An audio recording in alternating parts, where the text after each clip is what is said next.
Aquí vamos a abordar algunos temas acerca de la argumentación.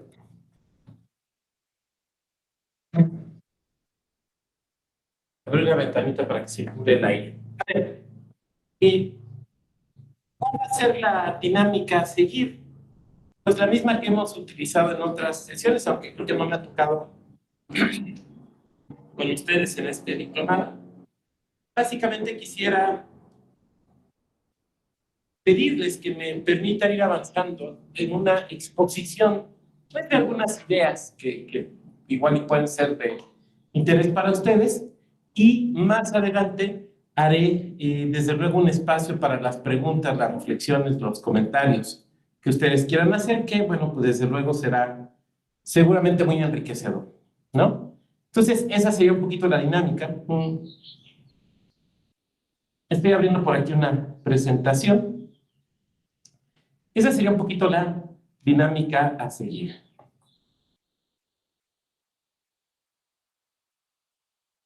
Miren, está abriendo, ahí está. Voy a entrar aquí.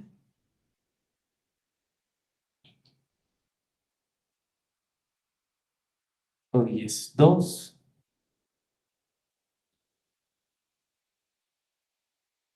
Entonces,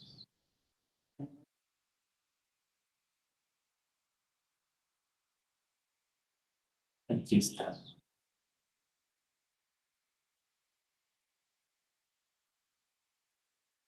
Entonces, si quieren ir prendiendo, por favor, sus cámaras.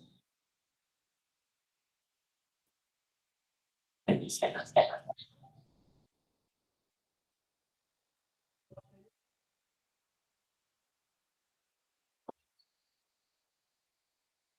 Muy bien, bueno, pues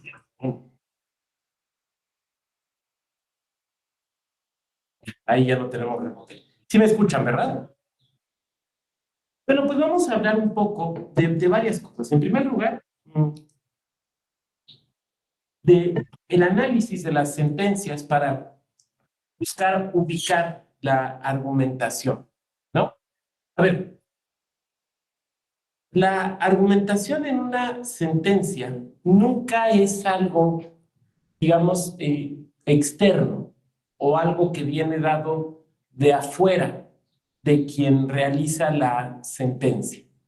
La argumentación en una resolución judicial, como también en una demanda, por ejemplo, ¿no? Como también en una labor legislativa. La argumentación viene dada por el sujeto que la presenta. Esto puede parecernos muy obvio, pero esa misma obviedad nos impide darnos cuenta que, por lo tanto, está determinada necesariamente por una serie de subjetividades o, digamos, mediada por la subjetividad propia de quien elabora la resolución. También, en su caso, por la subjetividad de quien aprueba ese proyecto de resolución. Y en este momento me estoy refiriendo, en primer lugar, a el juez, la jueza, el magistrado, la magistrada, que hace suyo el proyecto y lo presenta, ¿no? Porque normalmente, lo sabemos, bueno, pues quien elabora la resolución, el proyecto de resolución es un proyectista, una proyectista, un secretario de estudio y cuenta. Y entonces, desde luego, es su visión del derecho, como vamos a ver ahorita, la que se ve reflejada en esa argumentación, pero también la visión de quien hace suya ese proyecto y lo presenta, en su caso, por ejemplo, frente a un pleno. Por lo tanto, insisto, necesariamente esto está cruzado por una serie muy grande de subjetividades. Por último, también la subjetividad propia de quienes integran ese órgano. Ahora bien, lo que yo les quiero presentar aquí es un modelo de análisis de resoluciones que igual y nos puede servir o les puede servir a ustedes para analizar resoluciones. sobre todo desde la perspectiva de la argumentación y desde dónde viene, o sea, el aspecto subjetivo, de dónde viene esa argumentación. Este es un modelito que yo he venido desarrollando desde 2011. Van a ver ustedes una versión, o sea, les estoy sometiendo aquí una versión que contiene una serie de preguntas, que digamos es la versión última a la que he llegado, pero la realidad es que no es un modelo acabado, ¿no?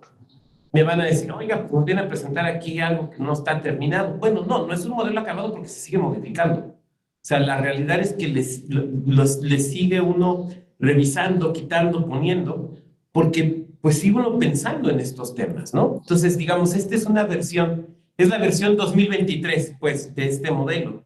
Pero si ustedes revisan incluso en las pláticas, en las conferencias, en las actividades de capacitación que hemos tenido aquí en la Escuela Judicial, yo ya lo he presentado en otras ocasiones y lo que he presentado ha sido una versión distinta porque han sido versiones anteriores.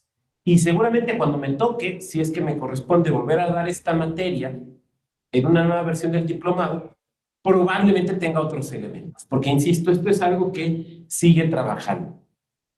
Este modelo de análisis lo que busca es ayudarnos a identificar una serie de elementos. Miren, no sé si se han fijado ustedes, sobre todo en Twitter jurídico pasa esto, pero desde luego también acaece, por ejemplo, en publicaciones de medios de comunicación, que de repente sale una sentencia, por ejemplo, del Tribunal Electoral o de la propia Suprema Corte, y entonces de repente pues empieza a opinar, ¿no? Entonces, no, ya dijo fulano que qué mal sentencia, que cómo es posible, ¿no? Pero ya dijo Perengana que no, que eso demuestra que aún hay jueces en Berlín. Ya ven que les gusta usar esa frase, ¿no? Aún hay jueces en Berlín, dicen. Y de repente sale otra sentencia y el que le había echado tierra a la sentencia previa dice, no, hombre, esta sí, ya se reivindica, no sé qué. Y a quien le habíamos dado la sentencia previa, ahora dice, ¿cómo es posible? Estos jueces, estas juezas ya se doblegaron, ya. O sea, de repente parece ser que se juzga a un tribunal o que se juzga a un juez o a una magistrada o a un magistrado por una sentencia, por su última sentencia. Y cuando sale una nueva sentencia, pues nos volvemos a juzgar. Y no sé si se han fijado, pero a veces ni siquiera se esperan a ver la sentencia, ¿no? O sea, de repente empiezan a opinar solamente con pues lo que se vio de debate en una sesión, o lo que Perengano dijo, o lo que dice el boletín. Y bueno, no digo que no tengamos libertad de expresión, claro que la tenemos, pero pues a mí me parecería, pero por favor corríjanme si estoy equivocado, que el principal elemento para hacer crítica en cualquier sentido de una sentencia es primero leer la sentencia, ¿no?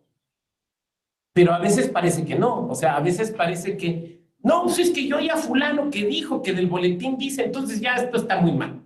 Oye, ¿no habría que leer la sentencia? No, porque pues es que Twitter es inmediato y si me espero a leer la sentencia, no, pues ya mis seguidores, mis seguidoras se van a quedar sin la brillante información que tengo que dar. Entonces, este método que les presento es necesariamente para el análisis de las sentencias o de los debates, pero presupone algo. Presupone que ustedes lean las sentencias o vean el debate. Y uno tiene que ser sumamente cuidadoso. No es lo mismo opinar del debate que opinar de la sentencia. Ah, pues es que es lo mismo, doctor. No es lo mismo. Porque ustedes lo saben, cuando se debate un proyecto de resolución, no necesariamente se abordan todos los temas del proyecto. Normalmente se pone el proyecto y se abordan en la discusión pues, los temas más álgidos, ¿no? O donde hay algún tipo de discrepancia o de disertación. Pero donde vamos a ver, digamos, a cabalidad el proyecto el sentido es necesariamente leyendo la sentencia. Este método primero implica preguntarnos cuál es la postura del juez o de la jueza, del magistrado o de la magistrada, acerca de su labor. Esto es, de la labor de juzgar. Todo jurista que se dedica a la judicatura piensa que su labor sirve para algo. piensa que juzgar sí tiene cierto sentido o cumple una determinada función y por lo tanto también piensa que tiene ciertos poderes y ciertas limitaciones. Y esto, quiero ser muy claro, no desde una perspectiva teórica. Pongamos un ejemplo. Supongamos que el compañero Oscar Luis es magistrado. Y entonces, además de magistrado, es docente. Y entonces nos ha regalado una serie de textos, de conferencias, reflexionando acerca de la función de juzgar. Y como es un hombre muy culto, pues hace muchas citas, se refiere a lo más granado y selecto de la doctrina, que tu Magna Gascón, que tu Atienza, un hombre muy preparado, ¿no? Bueno, pero no es eso lo que nos va a interesar. Lo que nos va a interesar es lo que dicen sus sentencias, ¿no? Porque podría suceder que fuera distinto el Oscar Luis, que es docente o autor, al Oscar Luis, que es juez. Y aquí lo que nos interesa es su visión en tanto juez acerca de juzgar. O sea, Oscar, ¿hasta dónde, el Oscar juez, hasta dónde piensa que llega su función? ¿Cuáles son los límites de su función? Esto ahorita lo voy a desgranar en una serie de preguntas. Dos, la selección de los argumentos y su coherencia con la postura identificada. Bien, yo tengo una hipótesis que el tiempo me ha ido confirmando, pero pues ya el tiempo determinará si es correcto o no. La someto a su consideración y si quieren la podemos debatir. Mi hipótesis es que la postura acerca del derecho y de la función judicial que tiene un juzgador o una juzgadora determina los argumentos que va a utilizar. Y que por lo tanto la selección de los argumentos jamás es una circunstancia fortuita y jamás es una circunstancia meramente accidental o casi psicoanalítica. Y que muy posiblemente la selección de los argumentos no viene definida por el asunto, sino que es algo que el juez o la jueza tiene o define a partir de una postura epistemológica. Y afirmo entonces que detrás de toda sentencia hay una postura epistemológica acerca de qué es el derecho y cuáles son los límites de la función judicial. Que eso determina la selección de los argumentos. En un tercer lugar, verificar la calidad en la aplicación de los argumentos. Porque, miren ustedes, voy a dejar de compartir un momento. A ver, no podemos caer en el relativismo. O sea, no podemos decir que, pues es que cualquier interpretación es válida, doctor, cualquier argumento es válido, ¿no? Seamos libres, cada quien como quiera, que no puede ser así. Permítame poner un brevísimo ejemplo, ¿no? El derecho, como la música, nos dice Eros Grau, un jurista brasileño que fue juez constitucional, dice, el derecho como la música son artes que solo existen cuando se ejercen, cuando se ponen en la práctica. El ejemplo es el siguiente. Supongamos que alguno o alguna de ustedes es un virtuoso de la flauta transversa, o de la guitarra, o del piano, y que además de todo leen partituras. Entonces, mientras están aquí en la clase, sus partituras están guardadas en su lugar y no hay música. Son pues unos papeles donde hay unos ciertos signos o símbolos que pueden ser leídos, que pueden ser interpretados. Pero eso no sucede sino hasta que ustedes lo sacan y los empiezan a leer y empiezan a ejecutarlo en su flauta, en su guitarra o en su piano. ¿Estamos de acuerdo? El derecho funciona igual. Seguramente ahí en su casa, en su oficina, pues tienen una serie de códigos. Yo traigo por acá la reforma electoral, que no sé si sepan, pero ya se publicó anoche. Está ahí y eso va a implicar inmediatamente la ejecución de una serie de actos que pues, tendremos que estar atentos. De repente le dicen, oiga, doctor, pero ¿qué tal si se impugna? Bueno, pues si se impugna, ya veremos si se impugna o no. Pero por lo pronto la ley entra en ejecución. Y bueno, ya tenemos que ver eso. Pero decía yo, ahí están, pero no hay música. Mientras yo tengo aquí en mi portafolio, pues no sé, la publicación del diario oficial, pero no estoy haciendo derecho. Ahí está simplemente, son papeles, pues. Es hasta que haces la interpretación cuando el derecho o la música nacen, toman lugar, tienen vida. Pero sabemos que no toda interpretación es válida. A ver, perdón, y sin referirme a nadie de ustedes, porque seguramente todas y todos ustedes son gente muy brillante y capaz, pero pensemos en lo siguiente. Imagínense aquel video que está en YouTube y que muy probablemente ustedes han visto de cuando José José interpreta El Triste en el Teatro Ferrocarrilero. Seguramente lo han visto. Entonces uno lo ve y uno lo escucha y uno dice, ya, o sea, ya, denle el premio, ya, ¿qué más hay que hacer, no? Y después te metes a bañar y te pones a cantar, ¿no? Sí, hoy quiero saudar mi dolor. Y tu interpretación, pues es una interpretación, pero no es la interpretación, porque no tiene la calidad. O sea, la otra está acá. La tuya, bueno, no la tuya, digamos. En el ejemplo, supongamos que soy yo el que la está cantando. Pues está hasta acá abajo, ¿no? Solo está en el penthouse y otro está en el cuarto sótano. Y no podemos decir, pues es que todas son válidas. Pero eso mismo nos pasa con el derecho. ¿Cuántas veces has leído una sentencia? O, por ejemplo, una demanda, o un dictamen, o una ley, o un reglamento. Es un documento jurídico práctico, no un libro, un documento jurídico práctico. Lo lees y dices, ah, pero esto que bien hecho está, qué buena sentencia, qué coherencia interna, qué manera de llevarnos de los hechos a los razonamientos y a los resolutivos. O una demanda bien hecha donde dices, bueno, esto me suena bastante convincente. Pero ¿cuántas veces te ha pasado lo contrario? Y lees sentencias que no tienen ni pies ni cabeza. Lees sentencias que dices, pero ¿cómo llegaron a esta conclusión? Lees sentencias que te dan por jalarte los cabellos. Yo no tenía mucho que jalarme, pero que dices, ¿cómo es posible?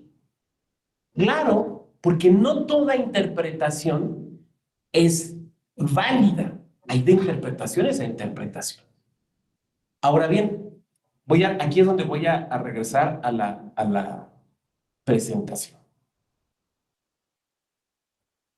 Eso nos lleva a hacernos varias preguntas cuando revisamos una sentencia. Primero, preguntarnos acerca de la voz que narra. A ver, en toda sentencia hay alguien que está narrando, ¿no? Porque hace, por ejemplo, un recuento de los hechos relevantes y de las pruebas aportadas. Hay alguien que está contando algo. Pero este narrador de la sentencia o esta narradora de la sentencia tiene una particularidad que consiste en que no solo narra, sino que extrae ciertas conclusiones de los hechos y de las pruebas y los juzga. No es entonces un simple testigo o fedatario de los hechos. Hay un cómic, creo que se llama Kingdom Come. Si alguien de aquí es fanático de los cómics y me equivoco, me podrá corregir. Pero me parece que se llama Kingdom Come, que habla de un mundo donde pues ahí están los superhéroes de siempre, ¿no? Que tu Superman, que tu Batman, que tu Mujer Maravilla, pero ya están veteranos. Ya están, digamos, ya pueden cobrar el apoyo para personas de la tercera edad. Y pues ahí se enfrentan a ciertas cosas, ¿no? Pero en ese cómic hay un personaje que lo que hace es observar todo lo que sucede y llevar una especie de memoria, una especie de cuenta de los hechos que acaecen, pero no interviene en ellos. O sea, no salva a nadie, no golpea a nadie, no se pelea a nadie. Es un señor, digamos, ya de cierta edad, que lo que está haciendo es ver lo que está sucediendo. Y, digamos, va levantando una especie de constancia de los hechos. Es, digámoslo así, una especie de testigo privilegiado. Pero un juez o una jueza no solo levanta constancia de los hechos, sino que además los juzga, ¿no? Mediante la aplicación del derecho al caso concreto. Entonces, esta primera pregunta es preguntarnos, es inquirirnos acerca de esa voz que narra. Sobre todo, ¿qué visión tiene? ¿Qué visión tiene acerca de varias cosas, ¿no? En primer lugar, ¿qué visión tiene acerca de la función de juzgar? Lo cual implica preguntarnos qué visión tiene acerca de la, por ejemplo, de la interpretación judicial. La interpretación es encontrar el sentido de una disposición, o sea, suponer que ya dentro del texto legal hay un sentido de la norma y que la única labor del intérprete es encontrarlo y entonces aplicarlo. Esa es la visión que tiene acerca de la interpretación, que déjenme decirles algo, es una visión que, por ejemplo, se recoge muy claramente en la Revolución Francesa. Recuerden ustedes que los revolucionarios franceses le prohíben a la judicatura realizar interpretación del derecho y le dicen, lo único que tienes que hacer es aplicar el derecho al caso concreto, a grado tal de que si un juez interpretaba el derecho, se le destituía del encargo, fíjense ustedes, se le destituía del encargo y se le acusaba penalmente de prevaricación. Entonces, la prohibición de interpretar lleva explícitamente, no implícita, sino explícitamente, la pérdida del encargo y además la pérdida incluso de la libertad. Fíjense qué fuerte. Ahora, la realidad, y eso lo acabo de constatar preparando una clase, la realidad es que esto no es exclusivo de la Revolución Francesa. Curiosamente, quien toma una decisión muy similar es Justiniano, quien establece, una vez que fija, digamos, el derecho, establece la prohibición de que los juristas interpreten el derecho o comenten las disposiciones imperiales, porque no quiere que se genere confusión con sus sutilezas. Si no me equivoco, esa es la palabra que utilizo. Ahora, alguien de aquí podría decir, sí, doctor, pero que tu Justiniano, que tu Revolución Francesa, pero México 2023, ¿no? Estamos en la época del sonido pirata y del taca-taca, y ¿qué va a ser relevante esto? Bueno, déjenme decirles algo. Yo mencionaba hace un momento la reforma electoral. Si ustedes leen la reforma electoral y seguramente ya leyeron los dictámenes, o sea, ya saben de qué va la cosa, es muy claro la intención del legislador de que la interpretación electoral sea así, de que sea una interpretación totalmente pegada al texto. Ya veremos lo que sucede, pero digamos que eso es lo que se plantea dentro de la iniciativa, que ahora ya no es iniciativa, que ahora ya es ley. Entonces, esto que estoy diciendo, vamos, sí, están estos antecedentes históricos, pero la verdad es que sigue existiendo. Por ejemplo, en aquellas personas que consideran, y a lo mejor están en este salón virtual, que el juez o la jueza no crean derecho, sino que el derecho es totalmente creado por el legislador y que los textos legales ya tienen un significado y que, por tanto, la única obligación del juez o de la jueza es aplicarlo. Bueno, desde este momento te voy pidiendo que pienses en algo, que pienses en ese juez o esa jueza que cree que su función es encontrar el sentido que ya está en la norma, ¿qué tipo de argumentos va a utilizar? Entonces, venlo pensando porque ahorita lo vamos a reflexionar. Ahora, pensemos en el otro lado.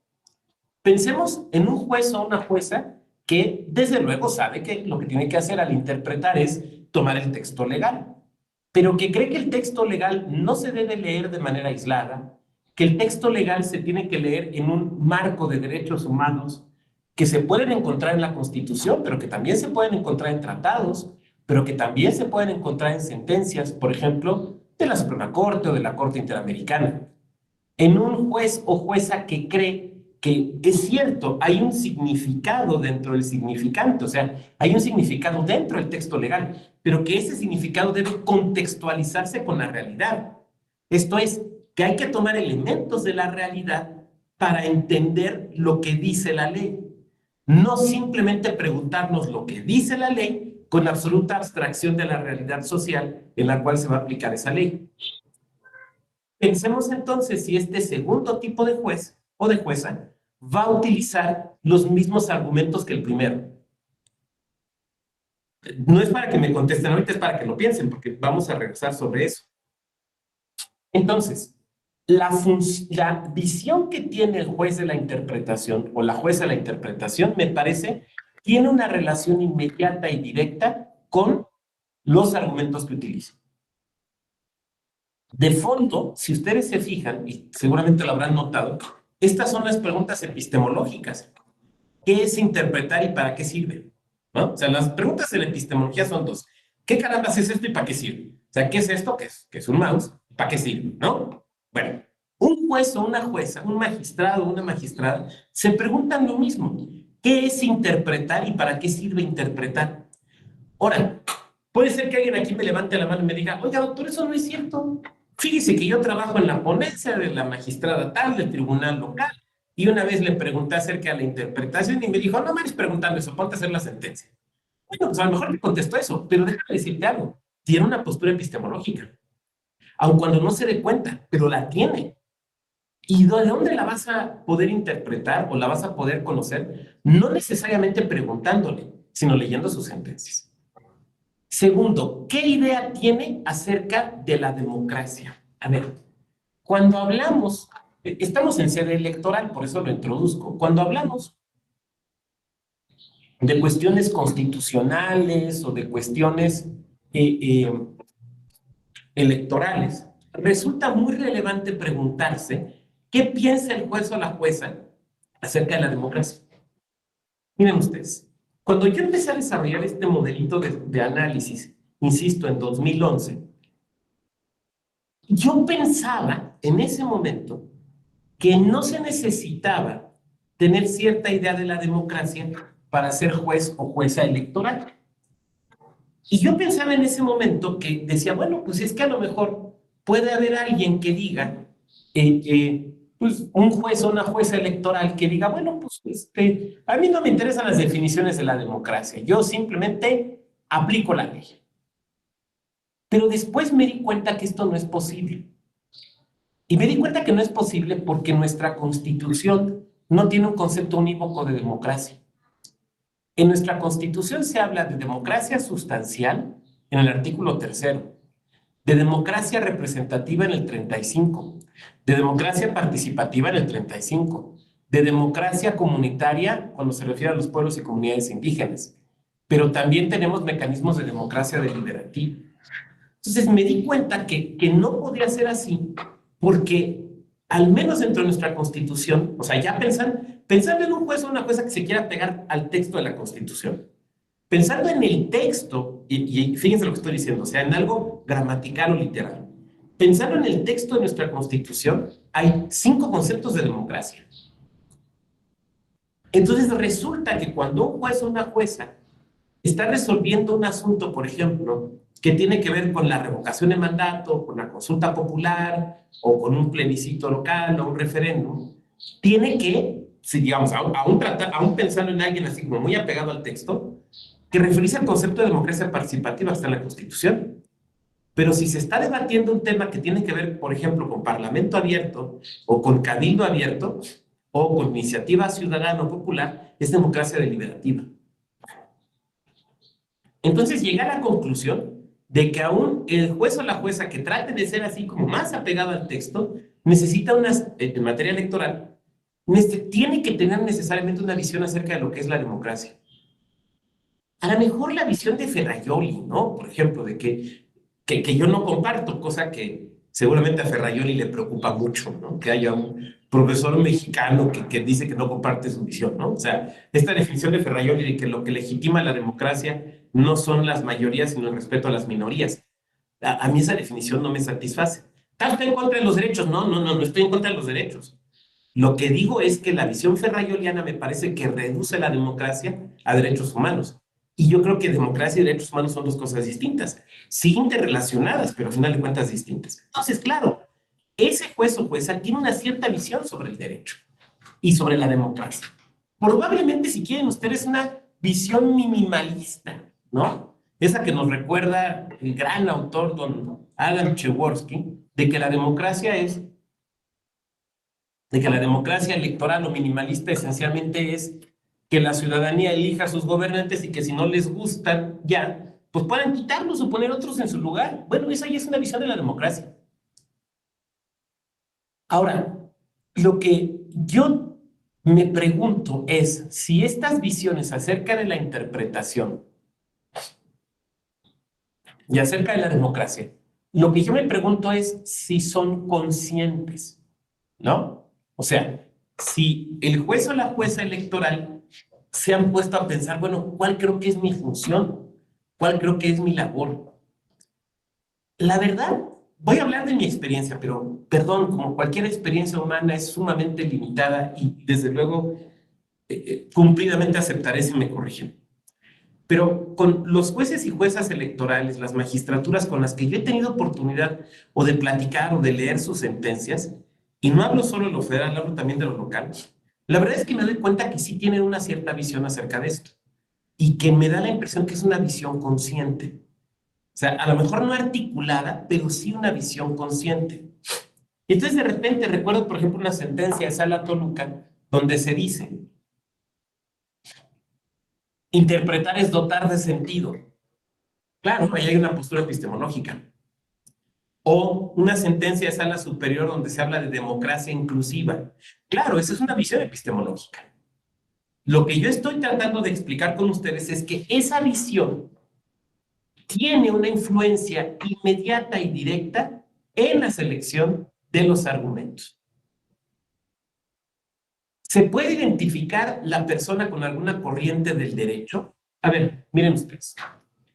Todos quienes estamos en esta aula virtual, incluso quienes no sean abogados o abogadas, tenemos una cierta visión acerca del derecho. Yo te pregunto cuál es tu visión acerca del derecho y te lo pregunto no necesariamente para que me lo levantes la mano y lo contestes, sino para que tú lo tengas claro, la que tenga que ser. Ahora, alguien de aquí me podría decir, oiga, pero pues esta no es una clase de doctorado, yo no he leído que a tu Bobbio, que a tu Kelsen, entonces pues yo de eso no voy a saber. No, a ver, esto es algo mucho más sencillo, ¿eh? Esto es algo bien sencillito. ¿Tú qué crees que es el derecho y para qué crees que sirve? Es así de sencillo. Es respondernos esas preguntas. ¿Qué es el derecho y para qué crees que sirve? Así de sencillo. Entonces, a lo mejor alguien, cuando yo lanzo esta pregunta, me dice, está pensando, pues es que eso es bien sencillo. El derecho es un conjunto de leyes. ¿Y para qué sirve? Para conservar el orden social, ¿no? Que además son como las respuestas de cajón que vienen a nuestra mente, porque son las que nos enseñan. Cuando llevamos derecho positivo en la prepa o cuando llevamos introducción al derecho en la carrera, en la licenciatura de derecho. Y entonces yo te preguntaría algo. Si tú crees que el derecho son leyes, entonces, ¿qué son las sentencias? Tanto nacionales como internacionales. ¿Son derecho? ¿No son derecho? Pero más profundo aún, si tú crees que el derecho sirve para conservar el orden social, yo te diría algo. El orden social que tú ves, ¿te parece un orden que merece ser conservado? ¿Te parece un orden adecuado que debe de mantenerse? Porque si tu respuesta es sí, qué bueno. Pero si tu respuesta es oiga, doctor, no, yo veo muchas irregularidades, yo veo muchas desigualdades, yo veo grupos postergados, yo veo un maltrato sistemático y una desigualdad sistemática respecto a la mujer. Yo creo que no es un orden social que queramos mantener. Bueno, entonces a lo mejor más bien tú piensas que el derecho sirve para cambiar el orden social, pero de una forma no traumática. Bueno, lo que te estoy preguntando es eso. ¿Tú qué piensas que es el derecho? ¿Para qué crees que sirve el derecho? Pero esa misma pregunta es la pregunta que le lanzo al juez o a la jueza. A ver, ¿usted para qué cree que sirva el derecho? ¿Usted qué cree que es el derecho y para qué cree que sirve el derecho? Ahora, insisto, no se trata de que a lo mejor aquí en este aula virtual, no he visto quiénes son todas y todos quienes están, pero a lo mejor en esta aula virtual hay alguien que es magistrado electoral, ¿no? O magistrada. Y entonces va a decir, oiga, doctor, es que me está usted poniendo aquí a parir chayotes. No, a ver, no estoy lanzando la pregunta en ese sentido, sino lo que estoy diciendo es que eso se trasluce en tus sentencias. Permítame citar a un filósofo mexicano que ustedes conocen, michoacano, Juan Gabriel. ¿Se acuerdan cuando dijo lo que se ve no se juzga? Pues eso pasa en las sentencias. En las sentencias se ve tu visión acerca del derecho. En las sentencias se ve tu visión acerca de la democracia. En las sentencias se ve tu visión acerca de la interpretación. Entonces, eso se va a ver allí. No se trata de que me lo digas. Si quieres me lo puedes decir. Se trata de lo que hay en tus sentencias. Porque además tú me puedes decir una cosa y tu sentencia decir otra. Y en tanto juez o jueza, a mí lo que me importa no es lo que me digas. Lo que me importa es lo que está en tu sentencia. Como podrán ser ustedes entonces a esta altura de la charla, resulta fundamental que nosotros nos preguntemos acerca de cómo es el juez o la jueza, de que conozcamos a la judicatura. Ahora, ese conocer a la judicatura, tengo que matizar. Seguramente ustedes conocen ese estupendo libro de Piero Calamandrei que se llama El elogio de los jueces, escrito por un abogado, ¿no? Seguramente lo conocen. Y en ese libro, don Piero Calamandrei cuenta el caso de un abogado que pues ya muere y al sacar sus cosas de su despacho se encuentran que tenía una libreta donde tenía anotado el perfil, digamos, de todos los jueces del lugar. Y quiénes eran sus parientes, dónde comían, a qué lugares les gustaba ir, con quiénes se reunían. Hagan de cuenta como una especie de CISEN de jueces, ¿no? No, yo no me refiero a eso. O sea, yo no me refiero a que sepan, pues es que este güey. No, me refiero a conocer a la judicatura a partir de sus resoluciones. Eso nos obliga a leer. Les voy a lanzar una pregunta. Si quieren es para más adelante contestarla. Si no quieren, no importa. ¿Cómo son los jueces o las juezas con los que ustedes normalmente interactúan? Supongamos que aquí tenemos un compañero o una compañera que trabaja en un NOPLE, ¿no? Seguramente aquí hay alguien que trabaja en NOPLE, ¿no? Bueno, a ver, ¿en dónde trabajan? Díganme en dónde trabajan. Quien quiera prender su micrófono. Quien quiera, adelante.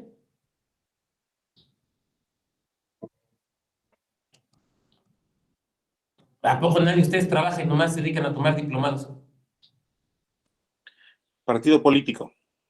Julio, partido político. Perfecto, Julio. ¿En qué estado, Julio? Nacional. Perfecto. Julio trabaja en un partido político. Quienes trabajan en los partidos políticos, yo les preguntaría, estas preguntas que estoy lanzando, ¿podrían responderlas respecto de los jueces o juezas con los que normalmente interactúan? O sea, ¿cuándo tienes enfrente un juez muy garantista, un juez que siempre sabes que se va a ir a derechos humanos? ¿O cuándo tienes enfrente un juez que sabes que va a ser mucho más apegado al texto legal, una interpretación literal? ¿O una jueza que a lo mejor sabes que siempre va a estar buscando los últimos criterios de la Corte Interamericana? ¿O un juez que le gusta meter en sus sentencias análisis sociológico? Eso lo tienes que saber. Digo, ahí está un buen ejemplo de Julio. Yo no digo que Julio lo sepa, ni tampoco estoy diciendo que no lo sepa. Lo que estoy diciendo es que eso es conocer a los jueces. Pero para lograr eso, tú tienes que leer sus sentencias. No hay de otra, eso no te lo puedes brincar, no hay otra manera. A ver, estamos en un tipo de argumentación y estamos hablando de lo que hacen los jueces. ¿Dónde está esa argumentación en las sentencias? Entonces, lo tienes que hacer, porque déjame decirte un secreto, aprovechando que no nos están grabando. No ganas un asunto idéntico con los mismos criterios o con los mismos argumentos. Depende del juez. Depende del juez. Voy a platicar algo. Yo recuerdo de mi otra vida, o sea, mi vida entre 2014 y 2020, que fui consejero electoral. Yo leía de verdad todas las sentencias del Tribunal Electoral que me correspondían. Todas. Las tenía en carpetas, las imprimía todas, subrayadas, anotadas. Yo conocía a las magistraturas. Yo sabía desde dónde le entraban al asunto. Entonces, yo sabía que pues, tal magistrada era muy apegada a temas de derechos humanos, que a cualquier asunto le iba a entrar desde la perspectiva de derechos humanos. Yo sabía que otro magistrado, lo primero que iba a buscar era los criterios del Tribunal Electoral, a buscar en los criterios en la sentencia, y que se iba a ir por allí. Y que había otra magistratura que era muy apegada al texto legal, o sea, a lo que la ley dice. Ahora bien, eso implica que los asuntos no los veían con la misma óptica. ¿Y cómo sabía yo esto? Leyendo sus resoluciones. No había de otra. O sea, no fue de que me reuní con ellos, les invité a un desayuno y los entrevisté, sino leyendo las resoluciones. 4. ¿Qué argumentos se encuentran en las sentencias? A ver, cuando yo inicié este modelito, las únicas preguntas que me hacía eran la 4 y la última. ¿Qué argumentos hay y si están bien o mal construidos? Era lo único que yo analizaba. Con el paso del tiempo, como ven ustedes, pues le fui sumando preguntas. ¿Qué argumentos se encuentran? Implica que quien lee la sentencia no se puede dejar guiar por afirmaciones dogmáticas. Voy a poner un ejemplo. Supongan una sentencia donde dice, y aplicar un argumento sistemático se llega a tal conclusión. Eso que acabo de decir, que a veces nos lo encontramos así, ¿eso es un argumento? Repito, aplicar una argumentación sistemática se llega a tal conclusión. ¿Eso es un argumento? ¿O eso qué es? Les lanzo la pregunta. ¿Eso qué es? Veo a Dante que mueve la cabeza y no, tiene toda la razón, eso no es un argumento. ¿Eso qué es? Eso es en el mejor de los casos una... Adelante, Dante. Sí, dale, Dante. Digo, quizás sería una pequeña parte del argumento, o sería la justificación de lo que se va a argumentar o cómo se está argumentando, pero no es el argumento en sí. Ese es en el mejor de los casos una petición de principio, ¿no? O tal vez una falacia de autoridad. Esto es un argumento sistemático porque yo os lo estoy diciendo. A ver, pero desarrolla. No, es que es así. No, espérame. A ver, miren. Argumentar es como cuando hacíamos los exámenes de mate en la prepa o en la secundaria. ¿Te acuerdas que cuando tenías examen de matemáticas, geometría analítica, cualquiera de estos? El profesor o la profesora te decía, entréguenme la hoja de resultados y la hoja de operaciones. ¿Te acuerdas que te pedían las dos? Y que incluso te decían, si solo me entregas la de resultados, pero no la de operaciones, está mal, aunque tengas bien los resultados. ¿Te acuerdas? Eso es argumentar. A ver, interpretar es entregar la hoja de resultados. Argumentar es entregar la hoja de operaciones. Una sentencia tiene que tener las dos. Si yo digo, aplicar una argumentación sistemática se concluye que tal cosa. Lo único que estoy haciendo es entregar la hoja de resultados, pero no la hoja de operaciones. Y perdón, pero eso no se vale. Eso no se vale. Y como sabemos, vivimos en un estado democrático donde le exigimos a las autoridades, muy señaladamente a los jueces, y más aún a la judicatura constitucional y a la judicatura electoral, queremos que nos den razones, ¿no? O sea, queremos que nos den la hoja de operaciones, eso es lo que quiero decir. Entonces, decir eso no es argumentar. O cuando, por ejemplo, en una sentencia se dice, aplicando el argumento analógico se concluye que tal cosa. Entonces empieza a revisar la sentencia y dice, pues, ¿dónde desarrollaron el argumento analógico? Pues aquí a lo mejor me faltó una página, ¿no? No te faltó nada, lo que pasa es que no lo desarrollaron. Entonces, nomás te están entregando la hoja de resultados, eso es lo que quiero decir. Y entonces eso no se vale. Por lo tanto, ¿qué argumentos se encuentran? Ahora, aquí tampoco te puedes guiar solamente por la afirmación que se hace dentro de la sentencia. Voy a poner un ejemplo. No basta con que un juez o una jueza pongan una sentencia y digan, y aplicando el argumento sistemático, sino que tienes que verificar que efectivamente sea ese tipo de argumento. Lo voy a poner con un ejemplo. Supongan un contrato que en el encabezado dice contrato de arrendamiento. Pero ya que lo empiezas a leer, te das cuenta que lo que hay es la transmisión de la propiedad a cambio de un dinero. Entonces sabes que no es un contrato de arrendamiento, sino que es compraventa. Oiga, pero es que arriba dice arrendamiento, no, es que no importa lo que diga, importa lo que es. Nos pasa exactamente igual con los argumentos. No basta con que el juez o la jueza nos diga, es tal tipo de argumento, sino que de la lectura del documento se debe desprender que es efectivamente ese argumento. O si no, resulta que es otro. Pero eso no lo sabe, eso no lo podemos, digamos, simplemente aceptar porque nos lo digan, sino que tenemos que leer la sentencia para ver si efectivamente es ese tipo de argumento. Después, ¿son congruentes esos argumentos identificados con la postura del derecho que hemos encontrado en ese juez o en esa jueza? ¿Con la postura que tiene acerca de la interpretación?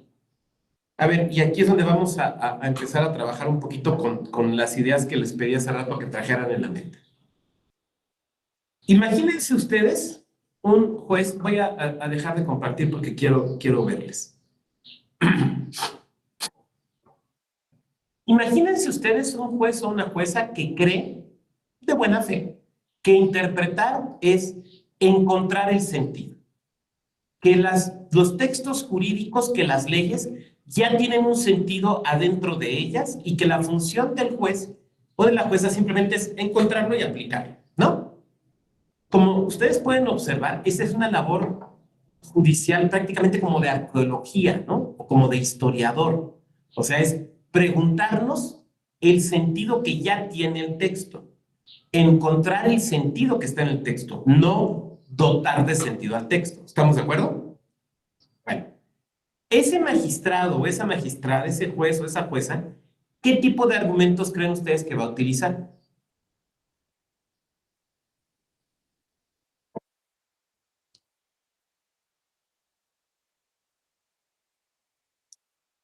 Adelante, quien quiera.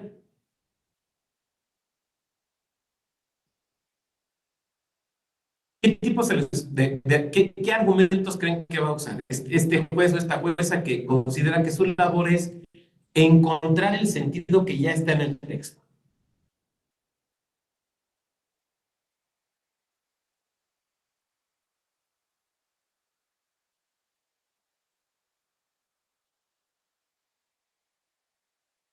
Adelante, Dan.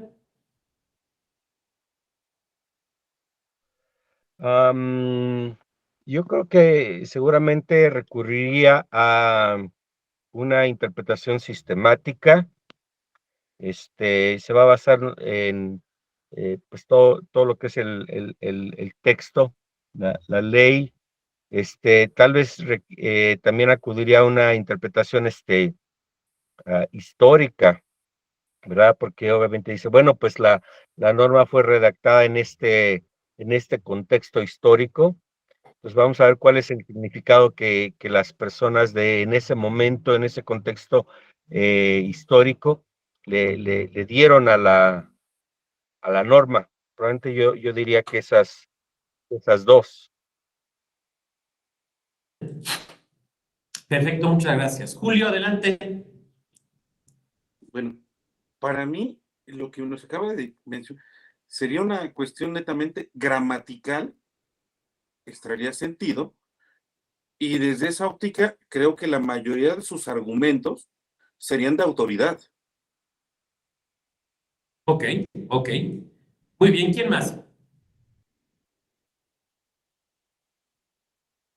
Yo creo que con esto podemos trabajar, ¿no? Sí, me parece que un juez o una jueza que tenga esta visión del derecho, su primera intención será una interpretación literal o letrística o gramatical. A ver, ¿qué quiere decir el texto? Y entonces aplicaré una serie de reglas o cánones que tiene ese método argumentativo, ¿no? Por ejemplo, eh, partiendo del principio del legislador racional, debes de pensar que todas las palabras tienen un sentido, ¿no? Partiendo del principio del legislador racional, debes asumir que el legislador no puede querer algo y no quererlo al mismo tiempo, ¿no? Debes de entender las palabras en el sentido técnico jurídico, salvo que tengan un sentido técnico distinto y se estén usando en ese contexto. O sea, las reglas de la interpretación gramatical. Entonces, tiene reglas. Y un juez o una jueza que tiene esta lección del derecho probablemente acudirá en primer lugar a a este tipo de argumentación cumpliendo estas reglas. Ahora, probablemente también va a buscar algo desde la perspectiva de lo que se conoce como la interpretación auténtica, ¿no? Entonces va a construir un argumento desde la interpretación auténtica. Y entonces va a hacer una labor un poco de arqueología. A ver, ¿dónde está el dictamen de las comisiones? ¿Dónde está la exposición de motivos? ¿Dónde está el diario de los debates? Y de todo eso voy a ir sacando información, porque me estoy preguntando lo que dice el texto. Por lo tanto, ¿qué quería quien hace el texto, o sea, el órgano legislativo o el constituyente, por ejemplo, ya sea el permanente, el revisor o el originario? ¿Qué querían decir con estas frases, con estas disposiciones? Entonces, ¿cómo lo voy a saber? Pues me voy al diario de los debates. ¿Cómo lo voy a saber? Pues me voy al expediente de la iniciativa y consulto el dictamen.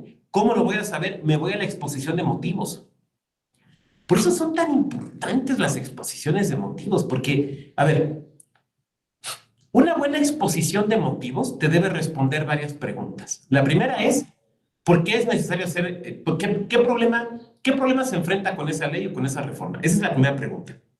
La segunda pregunta es, ¿por qué es necesario resolver eso mediante una ley o una reforma legal? La tercera pregunta es la explicación del contenido, ¿no? Entonces, una buena exposición de motivos le debe de servir a este juez o a esta jueza, a esta judicatura, para saber qué quiso decir el legislativo. No como individuos, sino como órgano. ¿Me van siguiendo? Probablemente este juez o esta jueza aplicará también una argumentación histórica. A ver, ¿cuál ha sido el desarrollo a lo largo del tiempo de esta figura jurídica? ¿No? ¿Qué se entendía por esta figura jurídica cuando se creó en 1952? ¿Cómo se entendía esto cuando se reforma la ley en 1970? ¿Qué lectura le daba la Corte en la quinta época? ¿No? Son cuestiones históricas. ¿Me van siguiendo? Ahora, pensemos en el otro tipo de juez o de jueza que cree. A ver, aquí tengo que decir algo. Yo no estoy diciendo que una postura sea mejor que la otra. Tampoco estoy afirmando que hay que ser de este lado o de este lado. No, yo soy profundamente respetuoso de las posturas epistemológicas que tenga cada quien. Solamente estoy tratando de describir, pero no estoy diciendo, ay, porque no me toca a mí decirlo, porque sería un absurdo tratar de decir cuál es la correcta, ¿no? Bueno, entonces, pensemos del otro lado. Pensemos en un juez o una jueza que cree que interpretar es dotar de sentido. Que sí, desde luego, el texto legal le dice algo, tiene cierto sentido, pero que hay que completarlo con la realidad social, ¿no? Con el contexto en el cual se va a aplicar la norma, que es un contexto necesariamente determinado por el lugar y por el tiempo. Este segundo tipo de juez o de jueza, ¿a qué argumentos creen ustedes que va a recurrir? ¿Va a usar los mismos que el otro tipo de juez? O sea, inmediatamente va a recurrir a la gramatical, la literal, o va a recurrir a otros métodos argumentativos.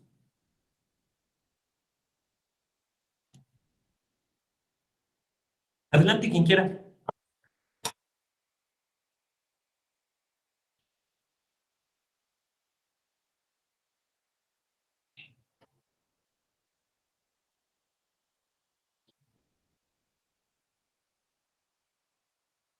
Adelante, quien quiera hablar.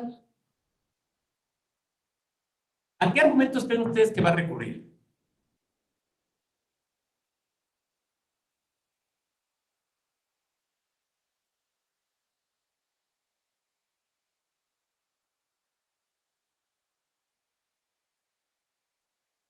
A ver, seguramente en su práctica profesional, ¿no? Alguien levantó la mano. Oscar, pruebas. Sí, claro, pero ¿cómo las va a leer? Que sería el tema de la argumentación y la interpretación.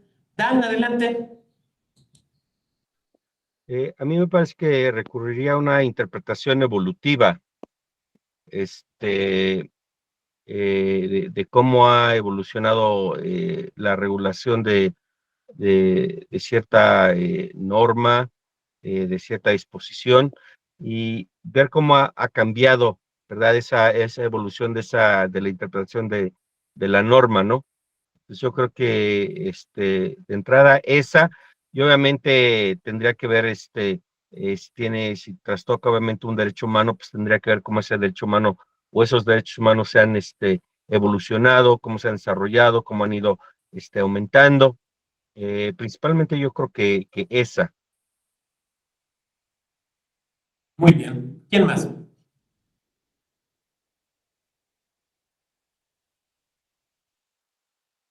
Adelante, Julio. Corríjame, pero, por ejemplo, yo creo que si va a tomar en cuenta el tema contextual, alegaría mucho a la cuestión sistemática. Entonces yo creo que podría partir de un argumento sistemático y pasar al argumento, hay uno que utilizaba mucho Perelman, que es el argumento pragmático en relación de la praxis que se realiza, pues yo creo que interpretaría de esa manera. Corríjame usted. Gracias, Julio. Y yo creo que van justamente en el camino, ¿no? Una interpretación contextual, ¿no? Por ejemplo, construir a partir de un argumento sociológico. Yo recuerdo mucho un caso, lo tengo por aquí, déjenme, voy a abrirlo, porque creo que nos puede ilustrar esto. Miren, déjenme, abro el archivito.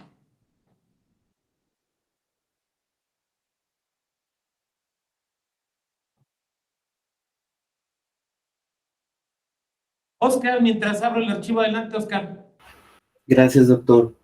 Bueno, más que nada es como que una duda, porque yo la verdad no sé nada de tipos de argumentación. Solamente conozco la gramatical, sistemática y funcional. Y porque creo que la marca en la Constitución o en la LEGIPE la he leído como que ese término. Pero entonces, dependiendo del tipo de interpretación, es el rumbo que va a tomar la decisión del juez. O sea, hay varios caminos, por así decirlo, que pudiera tener un juez, y qué tan probable es que en base a esta interpretación, no sé si decirlo así, te cambie el contexto de lo que se quiere argumentar. A lo mejor no pregunto bien. No, creo que está bien. Más bien lo que yo diría es que es el contexto del que parte el juez, de su postura, que selecciona los argumentos. O sea, es a partir de eso que lo hace. Y en ese sentido quiero ponerles este ejemplo de lo que creo que puede ser el segundo sentido. O sea, cómo en esta segunda visión hay una interpretación contextual, hay una argumentación sociológica, que es un asunto de paridad en la integración de un OPLE, específicamente el Estado de México. Es el asunto sub-JDC. Por cierto, ¿ya vieron que en la nueva ley procesal electoral desaparece el JDC? Ahora se va a llamar juicio electoral. O sea, sigue existiendo, pero con otro nombre. Se reducen los medios de impugnación. Ahora va a existir el recurso de revisión administrativa, el juicio electoral, el juicio de revisión constitucional electoral y los juicios laborales. O sea, se reduce el número de medios de impugnación. Entonces, pues el JDC ahora se va a llamar JE, pero bueno. Hechos relevantes. Se nombra para el OPLE del Instituto Electoral del Estado de México, se nombra tres consejeros. Hay que nombrar 3 consejerías y en las 3 se nombran mujeres. Lo que provoca que en ese momento histórico el Instituto Electoral se integre por 5 mujeres y 2 hombres. Y entonces viene una impugnación por parte de un participante y de un partido político. ¿Por qué? Porque dicen, a ver, se vulnera la paridad. Porque resulta que de 7 son 5 mujeres y 2 hombres. O sea, claro es que es un órgano colegiado de número impar. Entonces, claro está que tendría que tener algún género, una mayoría de 1. Pero dicen, aquí hay una mayoría excesiva a favor de las mujeres. Se vulnera la paridad transversal. En el acuerdo de designación, o sea, cuando se designó no solo a las consejerías del Estado de México, sino de otros soples, la mayoría fueron mujeres. Se vulneró la certeza porque dicen, a ver, ibas a nombrar 3 personas. No dijiste en la convocatoria que las 3 iban a ser mujeres. Y tampoco precisaste desde la convocatoria que se iba a aplicar una acción afirmativa. Bueno, se construye una premisa normativa. La premisa normativa que impone la idea de la paridad. No me voy a detener aquí porque no es lo que me interesa. Y se introduce una argumentación fáctica, o sea, a partir de los hechos de la realidad social. Fíjense qué interesante. Lo que hace la Sala Superior es analizar la integración del órgano electoral históricamente, pues. Y entonces dice, a ver, desde que ese órgano se integró en 1996, ¿cómo ha estado en cuanto a la integración de hombres y mujeres? Vean la tablita que tenemos aquí. Pues cuando se integró solamente eran 7 hombres. Esto se repite en varias ocasiones. Eso pasa en 1996, pero pasa en 2003, pero pasa en 2005, pero pasa en 2009. Y observen cómo sistemáticamente ha habido mayoría de hombres. Sistemáticamente. Jamás ha habido una mayoría de mujeres. E incluso durante varios años, por ejemplo, entre 1996 y 98, o entre 2003 y 2006, o entre 2009 y 2014, ha habido una presencia absoluta de hombres. Absoluta de hombres.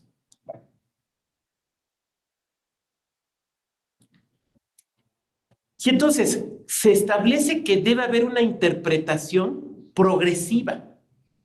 Esto es, que debe estarse a lo más favorable al desarrollo de la paridad. Y que esto tiene que ver con modificar una desigualdad estructural. Desigualdad que se demuestra con esto. A ver, ¿qué ha sucedido en el órgano electoral? Que siempre o no han estado las mujeres o han sido minoría. Históricamente siempre. Y entonces, lo que se hace es decir, tenemos que cambiar esa desigualdad. ¿Cómo vamos a cambiar esa desigualdad? Pues no permitiendo que ahora, por primera vez, exista una mayoría de mujeres. Una mayoría de mujeres. Como espero haber tratado de dejar claro, esto es una interpretación que no se hace solamente desde el texto en un sentido, digamos, literal, sino que se hace desde el texto, dotándolo de sentido a partir de una realidad social que se explica allí en la sentencia. Entonces, ahí tenemos un ejemplo de una construcción de la argumentación, no a partir solamente del texto, sino de la realidad social. Ahora bien, esto nos presenta varios temas. El primero de ellos, que es, bueno, creo que es evidente, pero si no ustedes me corregirán, que no van a arribar a la misma conclusión el juez o la jueza del primer tipo que el juez o la jueza del segundo tipo. O sea, no van a dictar la sentencia con el mismo sentido. Y alguien de aquí me puede decir, oiga, doctor, pero pues es que el derecho es el mismo. A ver, o sea, el texto legal es el mismo, pero la lectura, o sea, la interpretación del texto legal no es la misma. No es la misma. Es que si fuera así no habría pleitos, ¿no? O sea, ni siquiera habría demandas, ni probablemente ni siquiera existían los abogados litigantes. Claro, el texto se le pueden asignar distintos sentidos. Y decíamos, son congruentes estos argumentos que hemos identificado con la postura que se ha expresado. que se ha expresado, digamos, dentro de la propia sentencia, o sea, la que sabemos que tiene el juez o la jueza. Voy a tratar de ponerlo con un ejemplo. A lo mejor es un poco burdo, pero lo hago así porque trato de ser muy claro. Supongamos que entran ustedes a una clase de derecho. Y entonces, el profesor que llega, supongan que soy yo, y yo les digo, yo soy justnaturalista. Entonces, ustedes, bueno, pues, este profesor justnaturalista tiene cierta visión. Y de repente, 2 clases después les digo, el derecho es lo que dice el Estado que es derecho. Entonces, ustedes van a decir, es usted un incongruente, porque nos ha dicho que es justnaturalista, por lo tanto, usted considera que el derecho es lo que es intrínsecamente justo, y ahora viene y nos dice que no, que el derecho es lo que dice el Estado. Eso es positivismo, está usted siendo contradictorio, ¿no?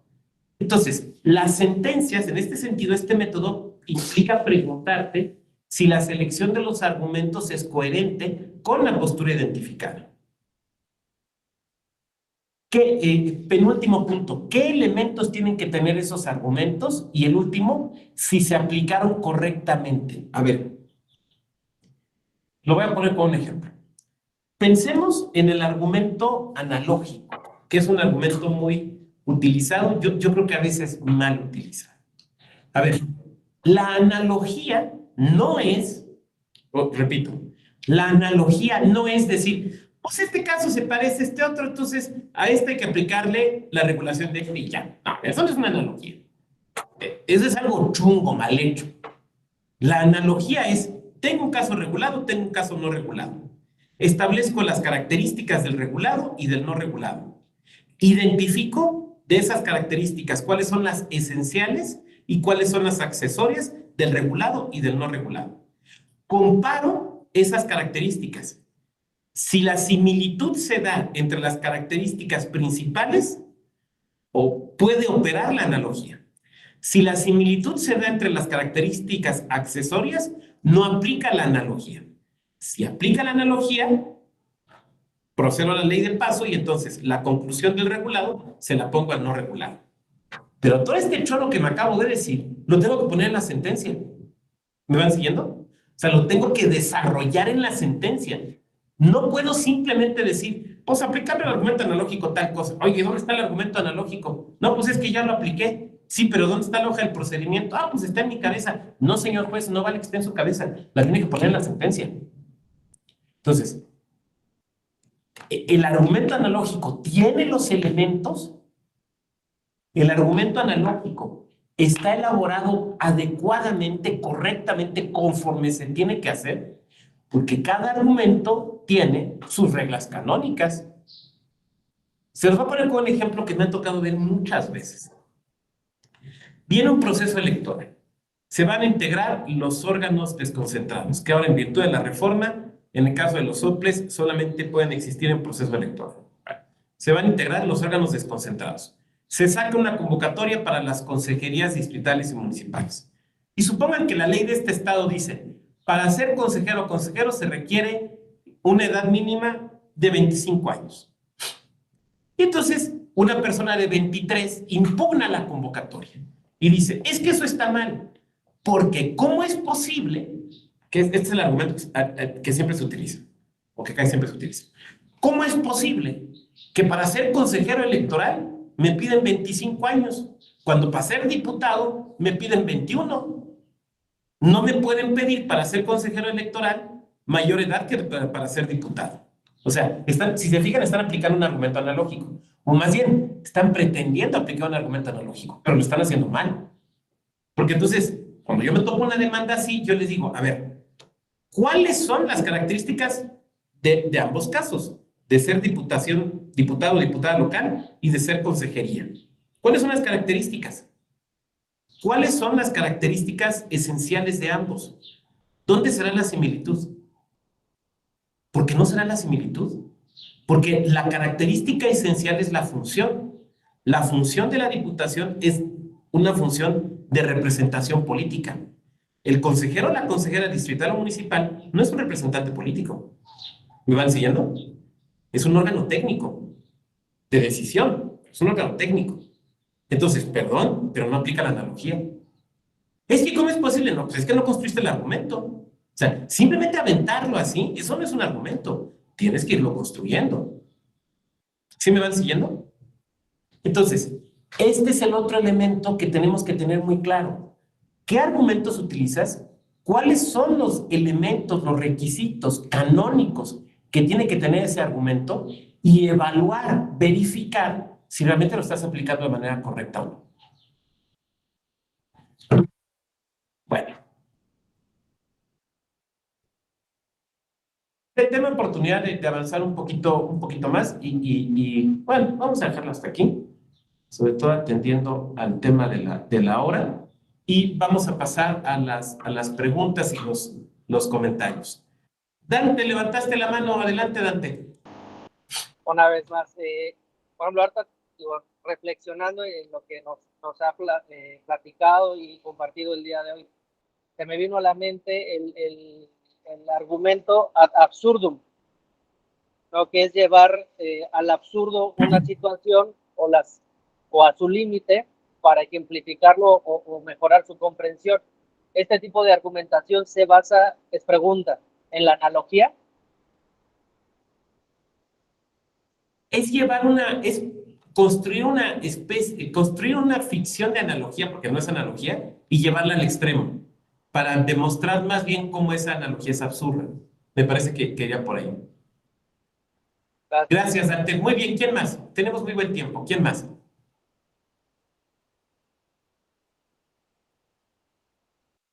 Julio César, adelante, te escuchamos. Corríjame usted, doctor, y probablemente si lo hice mal, pues ya la sala me estará dando mi coscorrón. Comentando un poquito lo que el maestro Dante acaba de mencionar ahorita el argumento de reducción al absurdo. En una sentencia que impugné de un OPLE, no, más bien de un tribunal local, ellos manifiestan y valoran una prueba de GPS porque dicen que como la prueba de GPS aparece en un lugar distinto, ellos dicen que entonces esa persona no estuvo ahí, que estuvo en otro lugar. En mi construcción de reducción al absurdo, yo lo que argumenté fue, bueno, para mí esto es absurdo porque quiere decir que todas las personas siempre llevan su celular a un lado, lo cual no es así. Lo que esa prueba satelital me demuestra es que en ese momento el celular no estuvo con él. Pero yo así lo llevé de la mano para demostrar que no se daba en ese caso. Podría darse que en esa situación lo pudo haber olvidado.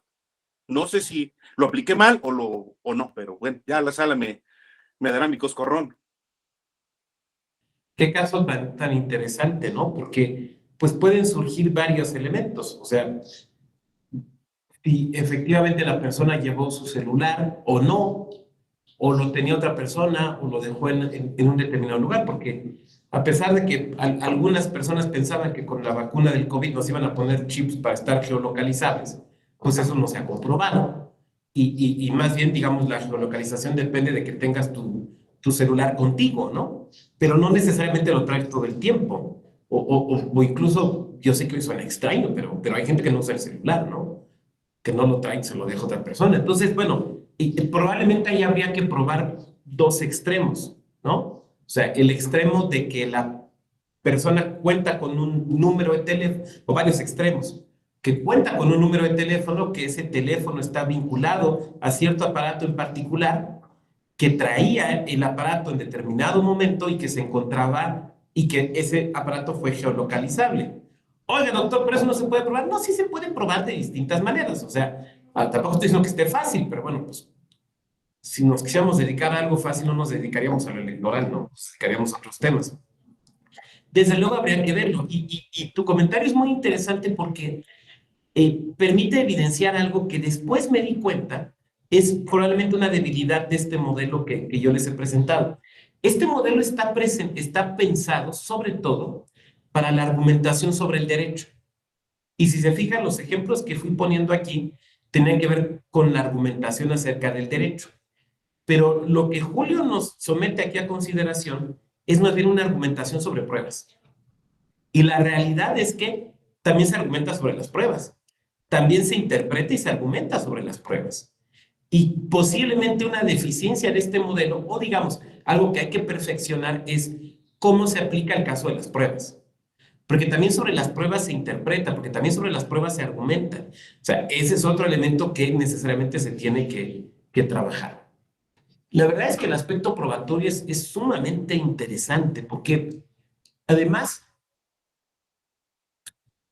me parece, esta es una hipótesis que lanzo, con la que pueden o no estar de acuerdo.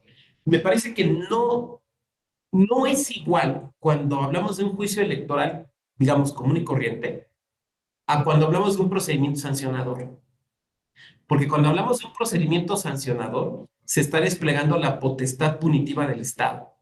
Y entonces, ahí aplican, digamos, en términos generales, las reglas propias del derecho penal. Hace poco me preguntaba alguien, me hizo una pregunta muy inteligente, me dice, oiga, ¿de qué otra área del derecho cree que es más fácil entenderle a lo electoral? O sea, la gente que proviene de qué área del derecho, que no sea lo electoral, cree que es más fácil que le entiendan. Y la verdad es que se me hizo muy buena pregunta porque yo creo que a veces las y los penalistas se les facilita. Porque, por ejemplo, hablamos de cosas que vienen mucho de lo penal, por ejemplo, temas como prueba ilícita, temas como cadena de custodia, procedimientos sancionadores. Entonces, lo que he observado es que cuando le entran esos temas, gente que viene del civil, como que les cuesta más trabajo que la gente que viene del penal o la gente que viene del administrativo. Creo que es, digamos, cuando más se les facilita, pero muy buen comentario, Julio, nos contextualiza cómo también el tema de la argumentación tiene que ver con el aspecto probatorio. Dan, adelante. Mencionaba usted, doctor, que cada uno, mencionaba usted el ejemplo de la interpretación analógica, que cada uno tiene como sus cánones, sus características o requisitos que debe de cumplir, obviamente para hacer como válida la interpretación o el uso de esa interpretación. ¿Dónde podría uno conseguir como esa información de los requisitos o de las características de cada uno de los métodos de interpretación para ver si uno está utilizando válidamente, pues, digamos, algún método? Y por Qué cierto, buena. otro Sí, adelante, comentario, adelante. creo que hoy tiene usted la presentación de su libro, espero le vaya bien. Si es que sí es hoy. Muchas gracias. Sí, es hoy en la tarde, noche, a las 7 de mi libro de Curso de Teoría General del Proceso. No hablaré más porque parece que lo estoy promoviendo y no se trata, pero muchas gracias. Ojalá por ahí nos podamos saludar. Sí, fíjate que sí, mira, voy a ponerles aquí una liga a algunos textos que creo que les pueden servir. Mira.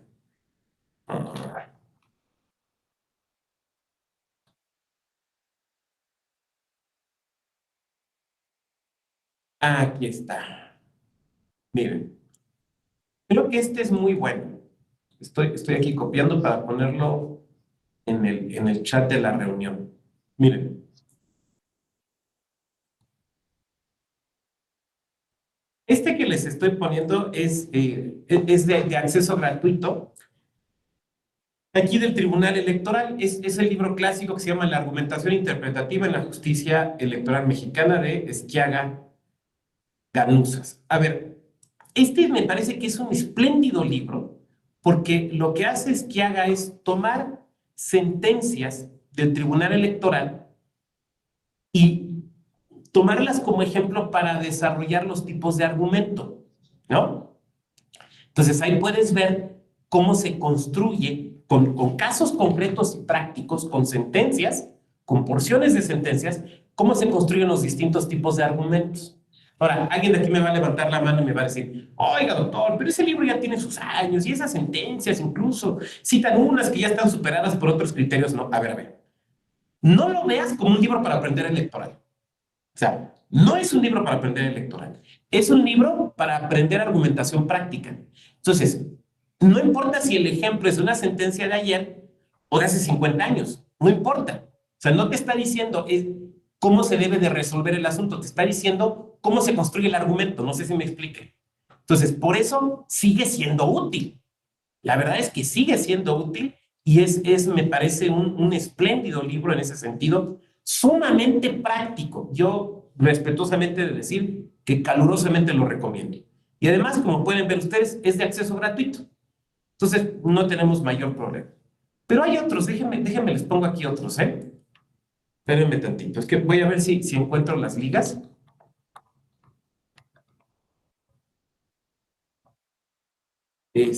Porque creo que, aquí está, este es buenísimo. Miren, déjenme ver cuál es. Este es el mero bueno. Es que luego lo que encuentro es una versión resumida.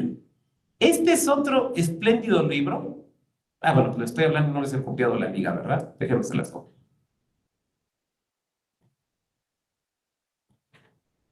Aquí está. Este también me gusta mucho. El de Introducción a la retórica y la argumentación de Gerardo Dehesa Ávila. Es un gran libro publicado por la Suprema Corte. Ahí les puse la liga. Ahora, no se espanten, o sea, al abrirlo van a ver ustedes que tiene 800 y tantas páginas, y entonces como que se van a espantar, pero no se espanten.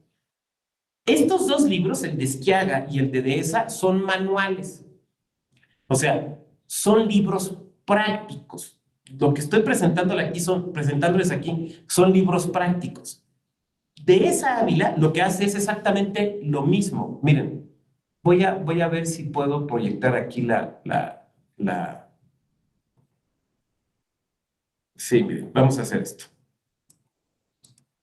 Voy a proyectar el índice para que lo vean. Ahí está. Si ven lo que estoy proyectando, es que yo ya no los veo, pero si ven lo que estoy proyectando, si me pueden contestar con su micro. Sí se ve. Se ve un índice de un libro, maestro. Perfecto. Este es el índice del libro de Gerardo Dehesa. Fíjense. Y es igual el de Sciaga Ganusas. Bueno, esto es retórica y lingüística. Esta es la parte, digamos, teórica, pero teórica como elementos mínimos. Ahora, aquí empezamos con ya la cuestión más de carnita. Los tipos de argumento. Fíjense.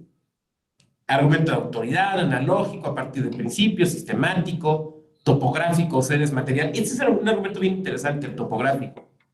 Yo cómo me he aventado discusiones con eso. El argumento a coherencia, de constancia terminológica, a fortiori, económico, reducción al absurdo, todo esto. Fíjense cómo lo que hace es abordar cada tipo de argumento.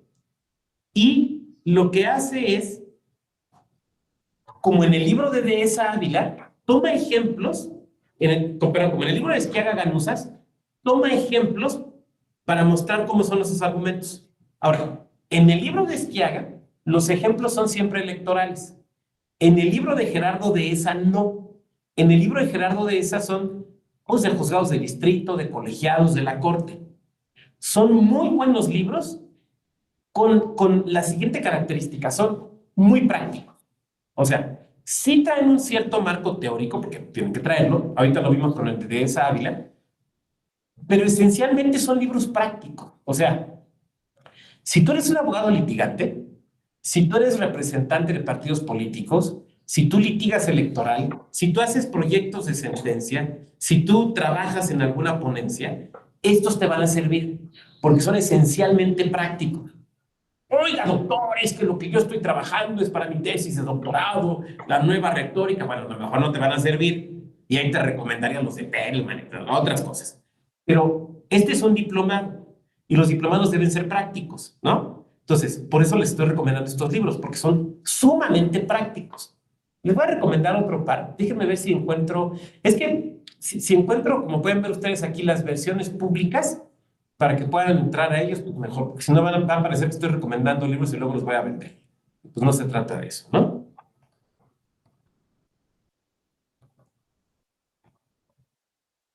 Miren.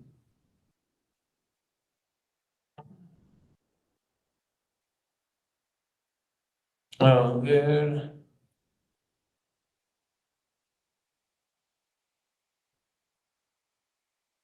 Es que no sé si esto sea. No, a ver, les voy a poner una referencia aquí.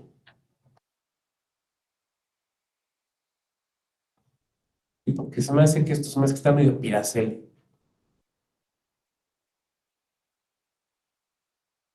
Es como, ¿no les ha pasado que de repente trabajas en un lugar, y tienen en una empresa y tienen el Word pirata? Entonces mejor no, de lo que no estoy seguro, mejor no lo pongo. Es que este teclado tiene los acentos cambiados.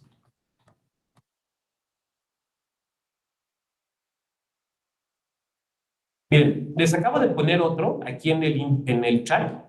Ahí les puse la referencia porque no encontré, digamos, que haya versión de acceso público. El de Copy, Irving Copy y ¿cómo se llama el otro?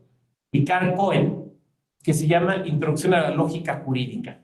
A ver, este libro a mí me gusta mucho, se me hace muy práctico, está medio grande. Todos estos, a ver, ninguno son libros chiquitos, son manuales, ¿no? Bueno, entonces, me gusta mucho porque es el análisis de la lógica desde la perspectiva jurídica y esencialmente desde una perspectiva práctica.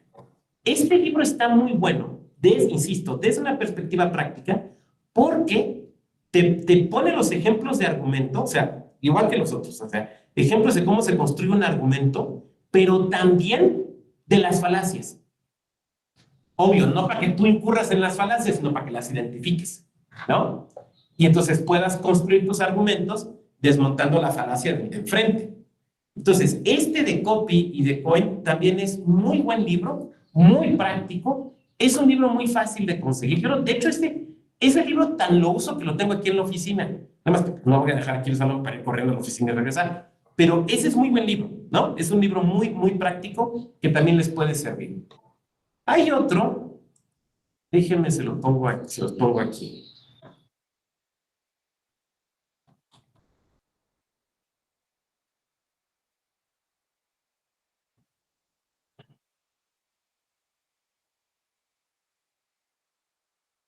No es este, espérenme tantito.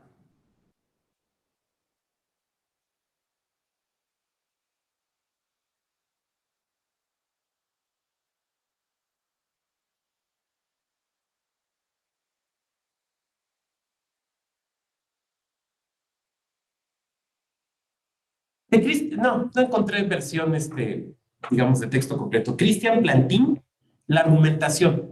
Es también un muy, muy, muy buen texto que les puede servir. Hay otros, tengo uno peruano de Editorial Ara, muy bueno, pero está ya también bastante complejo.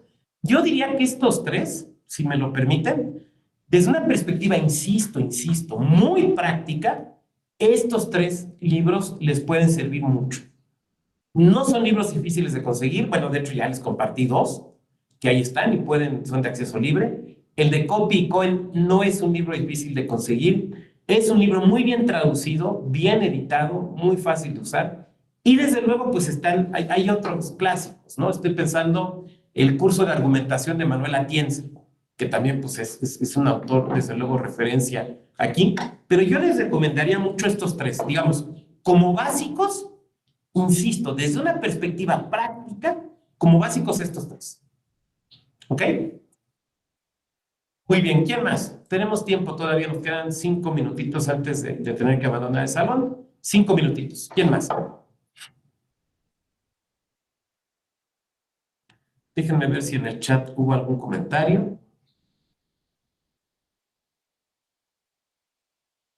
Hay otros, por ejemplo, sobre pruebas, ¿no? Desde luego los de Tarufo, los de Daniel González Lagier, que son también textos, pues digamos, clásicos, ¿no? Yo diría que, digamos, salvo, insisto, que hubiera aquí alguna pregunta, yo diría que el aplicar este método te va a permitir identificar cómo construye sus argumentos un juez o una jueza, pero no solo cómo los construye, sino desde dónde los construyen.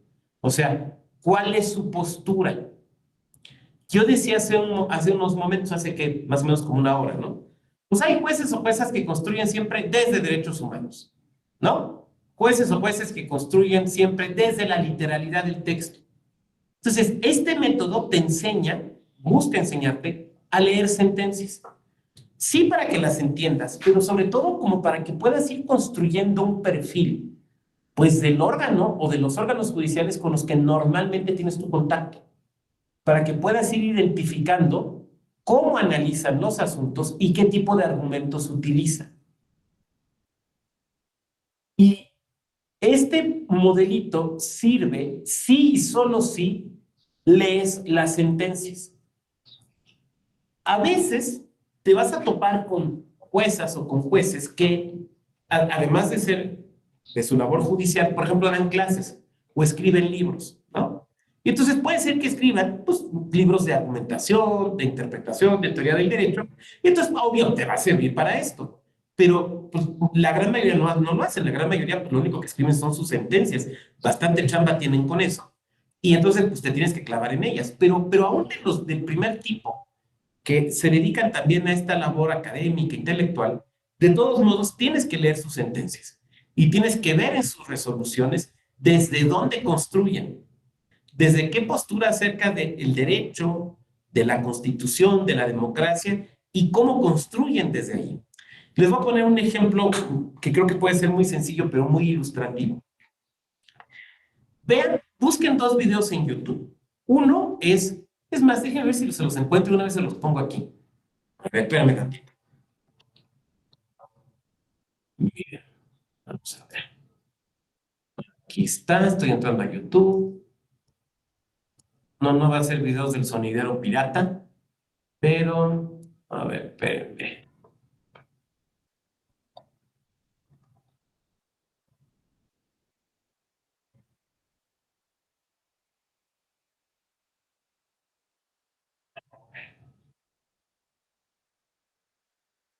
Es que esta es la versión corta. Espérenme tantito.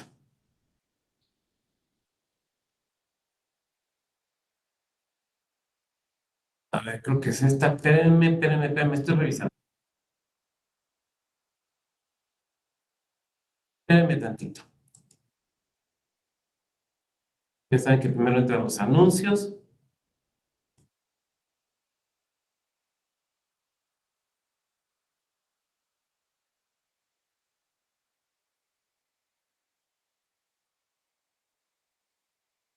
Espérenme tantito.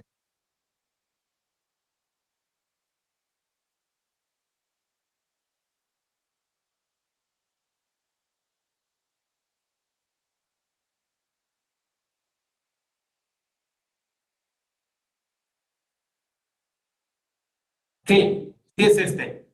Miren, se los voy a poner aquí en el chat. Este es el debate en la Suprema Corte. Interesantísimo. Yo me acuerdo mucho de este debate. Es cuando se aprobó la consulta popular. No sé si lo vieron, pero es cuando se aprobó la consulta popular.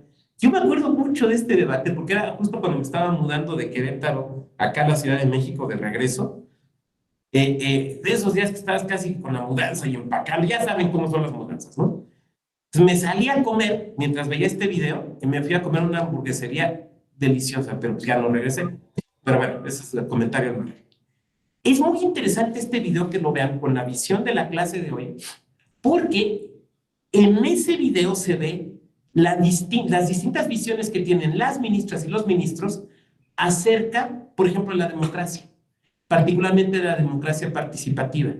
Yo no estoy diciendo, quiero ser sumamente claro, que una visión que sea la correcta y las otras no. No. Yo jamás voy a asumir una postura así como, es que yo les... No, ni más. Yo soy sumamente respetuoso. Bueno, pero ustedes pueden ver ahí qué entienden por democracia y hasta dónde distintos ministros y ministras, ¿no? Entonces, y a partir de ahí construyen sus argumentos. Eso es muy padre observarlo en este debate. Les voy a poner otro que también de la Corte. Miren. Este también, igual ya lo vieron.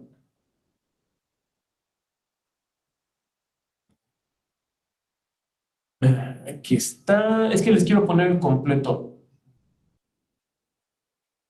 Espérenme tantito.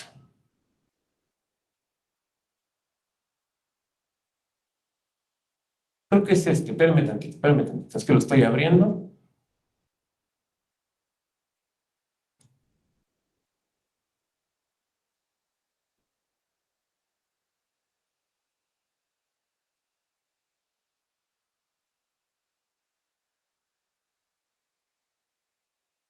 Espérenme tantito.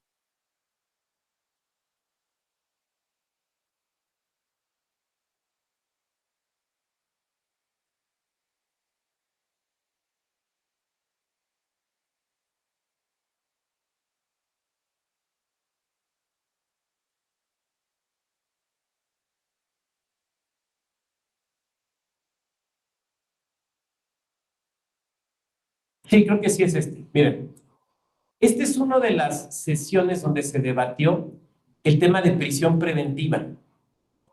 Qué interesantísimo. Seguramente varias y varios de ustedes lo vieron, ¿no? Pero hay que recordarlo.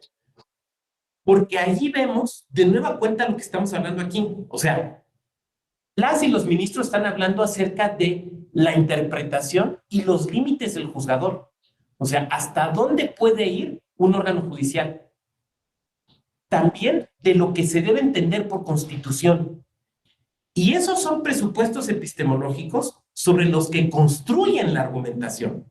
Pero lo primero que hacen es decir, a ver, entendamos esto por constitución y entendamos esto por la función judicial. Y a partir de ahí construyen la argumentación. Entonces son dos, digo, puede haber otros más, pero creo que estos dos son dos ejemplos donde esto que hemos estado platicando aquí se ve con muchísima claridad. Entonces ahí cuando tengan un tiempito, denle una vistita a estos videos. Pues ahora sí que ya se van de esta clase, digamos, con tarea, ¿no? O sea, estos par de videos, estas lecturas que les estoy recomendando. Insisto, desde una perspectiva totalmente práctica. He buscado que esta no sea una clase teórica. Si se fijan ustedes, en ningún momento empecé a hablar de la nueva retórica. No, porque me parece que no iba por ahí esta clase, sino que tiene que ser muy práctica. Muy bien, ¿dudas o comentarios hasta aquí? Bueno, si no hubiera más, yo les agradezco mucho su puntual presencia. Espero que la sesión les haya sido de utilidad y que estos materiales que les estoy poniendo pues también les puedan servir. Desde luego, lejos de mi ánimo decir cuál es la postura interpretativa o argumentativa correcta, yo lo único que diré es que tiene que ver con pues, los elementos y los presupuestos que aquí hemos platicado. Pues les agradezco mucho y que tengan muy buen día. Muchas gracias. Gracias, doctor. Hasta luego. Muchas gracias, excelente día. Hasta luego, muy buen día. Que les vaya bien. Muchas gracias. Que estén muy bien, hasta luego. Muchas gracias, maestro.